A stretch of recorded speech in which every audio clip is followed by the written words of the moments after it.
अस्सलाम वालेकुम। कैसे हैं आप? उम्मीद करती हूँ कि अल्लाह के फजल करम से आप लोग खैर खैरियत के साथ होंगे। और आज लास्ट ईद का दिन है। आज तो ईद ख़त्म हो गई है और जुमे का भी दिन है। मेरी तरफ से मेरे तमाम देखने वालों को जुम्मा की बहुत बहुत मुबारक हो।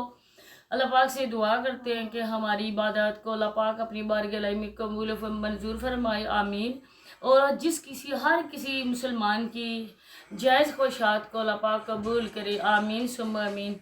तो आज के जो वीडियो का टॉपिक है, थंबनेल से आप लोगों ने अंदाज़ा लगा ही लिया होगा कि मैं आज किस पे बात करने वाली हूँ। तो जिस तरह से ईद का दिन रो रो के गुजरा है, कोई बंदा मिलने नहीं आया है, कोई रिश्तेदार नहीं आया है। तो कल भी उसी टॉपिक पे बात की थी, लेकिन उनकी वीडियो दो मेरे ख्याल है फैमिली व्लॉग्स वालों की और सोनिया की भी वो वीडियोस आई हैं लेट। जब मैंने देखा है तो मैं वीडियो बना चुकी थी, तो इस वजह से मैंने सोचा कि आज मैं उसी टॉपिक पे बात करती हूँ। तो आप लोगों से रिक्वेस्ट है कि वीडियो को फुल वॉच करना है, स्किप नहीं करना। चैनल पे जो फर्स्ट टाइम आए अगर अभी तक आप लोगों ने चैनल को सब्सक्राइब नहीं किया तो चैनल को भी सब्सक्राइब कर दें, वीडियो को लाइक और शेयर कर दें, बेल आइकॉन को ऑल पे प्रेस करें ताकि आने वाली वीडियो का नोटिफिकेशन आपको उसी टाइम मिल सके। तो चले जी, बढ़ते हैं असल बात की तरफ, असल टॉपिक की तरफ। तो आप लोगों ने देखा होगा कि लाइबा और समाविया जब छत पे बैठी हुई थी, उन बच्चियों के हाथ में मोबाइल दे दिया जाता है, जैसी तैसी भी वीडियो बना के वो अपलोड कर देती हैं। ये तो उनके व्यूअर्स का बहुत ज़्यादा एहसान है उन लोगों पे। जैसी कैसी भी वीडियो होती है वो लोग फुल वॉच करते हैं और उनको व्यूज़ देते हैं, लेकिन उनकी वीडियो में फैमिली व्लॉग्स में होता कुछ भी नहीं है। कभी खेतों की वीडियो अपलोड हो रही होती है, कभी किधर की, कभी बेतुकी बातें, बेसरूपी बातें। जिस तरह वो दोनों बच्चियां बोलती हैं, लाइबा तो अच्छी खासी बड़ी है, समाविया बेचारी को जिस तरह कहते हैं समाविया बिल्कुल वैसा ही करती है, क्योंकि वो बिन माँ की बच्चियाँ हैं। ये उनका भी ये एहसान है कि उस घर में उनको रखा हुआ है। तो जी वो बोलती है, साथ लाइबा भी बोलती है, दोनों जब मिक्स आवाज़ में बात करती हैं तो कुछ भी समझ नहीं आता। तो वो समाविया जी कह रही थी कि हमारा कोई भी नहीं है, पूरी बरादरी में हमारा कोई भी नहीं है, आज सब बरादरी वालों ने हमको अकेला छोड़ दिया, हमारे घर में कोई भी नहीं है। इसी तरह रोना रो रही थी लाइबा, इसी तरह का रोना क्या दरिया बहा रही थी सोनिया। और जो बाकी कसर थी वो उसकी अम्मी भी नहरें पूरी छोड़ रही थी, क्योंकि हमारा कोई नहीं है, मेरी कोई भी घर नहीं आया है। अच्छा देखें कि ईद से पहले नसीमा आंटी अपनी बहन तस्लीम आंटी के घर गई हैं, उनको सूट दिया ईदी का और उन्होंने बोला है कि पहली बार मेरी बहन मुझे ईद देकर गई है। तो इसके पीछे भी कोई ना कोई रीज़न ही होगा, क्योंकि उसने भी इसी वजह से कहा होगा कि ये बहन हमारे साथ खड़ी हो जाए। लेकिन बात कुछ हो तो कोई रिश्तेदार इनके साथ खड़ा हो, कोई बज़ाहिर बात भी नहीं लग रही। कल नसीमा आंटी ईद के दिन इतनी खुश थी। अब सोनिया को भी काफ़ी ज़्यादा लोग ये कमेंट्स कर रहे थे कि सोनिया आप उस दिन कह रही थी कि मैंने ईद नहीं मनानी है, मैं मेहंदी नहीं लगाई, मैंने कपड़े नहीं पहने, लेकिन दूसरे दिन आपने पूरी कसर निकाल दी है, आपने कपड़े भी पहने, अच्छी तरह से तैयार भी हुई हैं। फिर देखें कि ये इत्तेफाक किया हुआ है, आप नहीं समझना।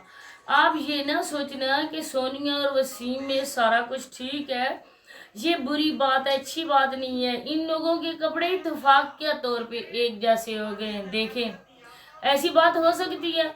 एक बंदे ने जब कहा कि दर्जी मेरे जो टेलर है वो मेरे कपड़े नहीं ले रहा, तो मैंने ये सोचा कि मैं रेडीमेड कपड़े ले लूँ, और उसको कलर भी वही पसंद आया जो सोनिया का था। क्या सोनिया की उसने वीडियो देखी थी? क्या दोनों में बात हुई थी? क्यों सोनिया फिर ऐसे गुनगुना रही थी सॉन्ग को? क्यों ऐसी सॉन्ग में वो एक्ट कर रही थी कि उसे मेरी याद नहीं आई? ईद वाले दिन भी उसने नहीं पूछा। जब आप लोगों ने एक दूसरे को सरे बाजार में सारा कुछ कर दिया, एक दूसरे के जो भी थी राज और न्याज सारा कुछ आप लोगों ने सोशल मीडिया पे डाल दिया, फिर आप लोगों को किस बात की तवक्को है कि फिर आप लोगों में वही कुछ होगा? आप अपने सब्सक्राइबर को इतना बेवकूफ़ बनाओगे, वो आप लोगों की वीडियोस को देखकर बहुत ही बड़ी जानी मानी हस्तियाँ हो आप लोग, बहुत ही अच्छे इंसान हो, बहुत ही नेक हो, बहुत ही परहेजगार हो, कि लोग आंखें बंद करके आपकी इन बेतुकी बातों पर यकीन कर लेंगे। हैं कुछ लोग ऐसे। ہیں کچھ لوگ جو عقل سے بالکل اندھے ہیں، وہ نہیں سوچتے ہیں کہ ان لوگوں کا سارا ڈرامہ ہے۔ وہ کہتے ہیں سونیا وسیم کے گھر نہیں جانا ہے، سونیا عید پہ تم نے تیار ہونا ہے، تم نے اس کو بالکل یاد نہیں کرنا ہے، تم نے رونا نہیں ہے۔ اللہ کے بندو، سونیا کو صرف کیمرے کے سامنے ہی رونا آتا ہے، صرف کیمرے کے سامنے ان لوگوں کو اپنی رام کہانی بیان کرنی آتی ہے۔ اس سے تو بہتر ہے سونیا، میں تمہیں یہی مشورہ دیتی ہوں کہ تم ایک چینل بنا لو سٹوری والا، جس میں اپنی دکھ درد بھری سٹوری آپ بیان کرو، اور جو لوگ ہوتے ہیں نا وہ بہت زیادہ آپ کو اپریشیٹ کریں گے، وہ آپ کے ساتھ روئیں گے۔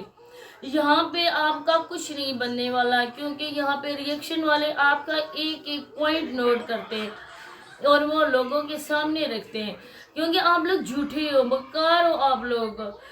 آپ کی بہن بھی نہیں آئی عید پہ، یا کیمرے کے پیچھے کر دیا نجمہ کو۔ پچھلے 3-4 دنوں میں نجمہ مسلسل آتی تھی آپ کے گھر، تو عید کا دن تو ہوتا ہے نا کہ لڑکیاں اپنے میکے جاتی ہیں، عورتیں ماں باپ سے ملتی ہیں، ان کے بچے آتے ہیں۔ کل پرسوں تو آپ اس کے لیے لے کر آئی ہوئی تھی، حوریہ کے لیے چوڑیاں بھی لے کر آئی ہوئی تھی، دوسری چھوٹی اس کی بیٹی کو بھی چوڑیاں آپ لوگوں نے دی ہیں، عیدی بہن کے لیے بھیجی ہے۔ تو بہن کو اتنی شرم نہیں آئی تھی کہ میں اپنے ماں باپ کے پاس جاؤں، عید دینے کے لیے جاؤں؟ یہ بہت ہی اعزاز کی بات ہوتی ہے کہ ماں باپ زندہ ہوتے ہیں، اور جو بیٹی ہوتی ہے نا وہ اپنے ماں باپ کے ساتھ عید کرتی ہے، اس کی خوش قسمتی ہوتی ہے۔ لیکن آپ کی بہن نہیں آئی ہے، تو جب سب لوگوں کو کہہ رہے تھے کوئی بندہ بھی ہمارے رشتہ دار نہیں ہے، کوئی بندہ ہمارے گھر نہیں آیا ہے، سب لوگوں نے ہمیں اکیلا چھوڑ دیا ہے، سب میں آپ کی خالہ بھی شامل ہے اور آپ کی بہن نجمہ بھی شامل ہے، تو یہ سب ٹوپی ڈرامہ کیوں؟ صرف ویوز کے لیے آپ لوگ مر رہے ہو، اور اس کے آپ لوگ اتنی جھوٹ پہ جھوٹ بولتے جا رہے ہو، ہر روز آپ کا نیا جھوٹ ہوتا ہے۔ اگر اتنی ہی آپ سیڈ ہو، اتنی ہی دکھی ہو، اتنا آپ کے ساتھ دھوکا ہوا ہے، تو آپ کس منہ سے جا رہی ہو آؤٹنگ کرنے کے لیے؟ پکنک کا پروگرام آپ لوگوں نے کس طرح پلان کیا ہوا ہے؟ کس منہ سے پھر آپ جاؤ گی وہاں پہ؟ کھاؤ پیو گے، پیزے کا پلان ہے، پتہ نہیں اور چیزوں کا پلان ہے، تو کس منہ سے آپ آؤٹنگ کرو گی؟ کس منہ سے خوشیاں مناؤ گی آپ؟ تو یہی ہے کہ اتنا کچھ نہ کرو، کیونکہ لوگ کوئی بھی نہیں کانوں سے کھاتا ہے، سارے لوگ منہ سے کھاتے ہیں، اور آپ لوگوں کے کرتوت سب لوگوں کو پتہ ہے۔ جس طرح سے آپ کسر تم نے بھی نہیں چھوڑی ہے اس ہسبینڈ کے لیے، اور ہسبینڈ نے بھی چھوڑی ہے وائف کے لیے، اس نے بھی تم کو بد کردار کر دیا شو، اور تم نے بھی اس کو کر دیا، جتنی بھی کسر تھی ساری پوری ہوگی۔ اب کس بات کا ڈر ہے اور کس بات کا انتظار ہے جب یہ اناؤنسمنٹ ہوگی؟ جیسے 29 روزے میں چاند آ گیا تھا نظر عید کا، اس طرح کب آپ لوگوں کی صلح کا چاند نظر آئے گا، اور لوگ دیکھیں گے کہ ہم لوگوں کی دعائیں رنگ لے آئی ہیں۔ ہم لوگوں نے بہت ہی زیادہ دعائیں مانگی تھی سونیا اور وسیم کو ایک ساتھ دوبارہ رہنے کی، اور دیکھیں ہو گیا۔ یہ ان لوگوں کے لیے ہے جو لوگ ان کا ڈرامہ نہیں سمجھ رہے ہیں، بار بار وہ لوگ یہی کامنٹس کرتے ہیں، اور اینڈ میں یہ بولیں گے ہم لوگوں نے اپنے جو ویور سے، اپنے سبسکرائبر کی بات مانی ہے، اپنے بہن بھائیوں کی بات مانی ہے، ہم لوگ پھر سے دوبارہ اس وجہ سے ایک ہوئے، آپ لوگ ہمیں آرام نہیں کرنے دے رہے تھے، آپ کامنٹس پہ کامنٹس کر رہے تھے سونیا وسیم آپ لوگ ایک ہو جاؤ، آپ لوگ پھر سے ایک ساتھ رہو، اور یہ اپنے جو جھوٹ ہے نا اور اپنے جو پروپیگنڈا ہے اس پہ یہ لوگ پردہ ڈالیں گے، اور قصوروار آپ لوگوں کو بنائیں گے کہ آپ لوگوں نے ان کو فورس کیا۔ تو اللہ کے بندو اتنے دن ہو گئے، اب کچھ نہ کچھ تو ہو جاتا ان کا، لیکن نہیں نا، کیونکہ ان لوگوں کا کوئی ہے ہی نہیں، کوئی پرابلم ہی نہیں تھا، چھوٹی موٹی بات ہوگی لیکن اس حد تک معاملہ نہیں ہوگا جس حد تک یہ بھیک لینے کے لیے، یہ اوورسیزوں سے، پاکستانیوں سے امداد لینے کے لیے یہ جھوٹا پروپیگنڈا کر رہے ہیں۔ اچھے خاصے پیسے جمع کر کے یہ گاڑی میں بیٹھ کر وسیم کے ساتھ جائے گی پیزا ٹھوسنے کے لیے اور برگر کھانے کے لیے، پھر میں آپ لوگوں کو بتاؤں گی کہ اصل ماجرا کیا تھا، اور آپ لوگ کس حد تک بیوقوف بنے، اور وہ بھی ان جیسے لوگوں کے ہاتھوں جو لوگ خود ایک مذاق ہیں، انہوں نے آپ کا مذاق بنایا بیک کیمرہ، یہ ہاتھ پہ ہاتھ مار کے ہنسیں گے کہ دیکھو ہم نے کس طرح ان لوگوں سے ڈرامہ کیا، اور یہ لوگ ہمارے ڈرامے میں آ گئے، یہ اس طرح آپ لوگوں کو یاد کریں گے۔ تو آپ لوگ دیکھنا آگے کہ کس طرح یہ لوگ کرتے ہیں، اور ان کا یہ اونٹ جو ہے نا وہ کس کروٹ بیٹھتا ہے۔ بس یہی باتیں شیئر کر رہی تھی، اس کے ساتھ چاہتی اجازت ملتے ہیں نیکسٹ ویڈیو میں۔ اللہ حافظ۔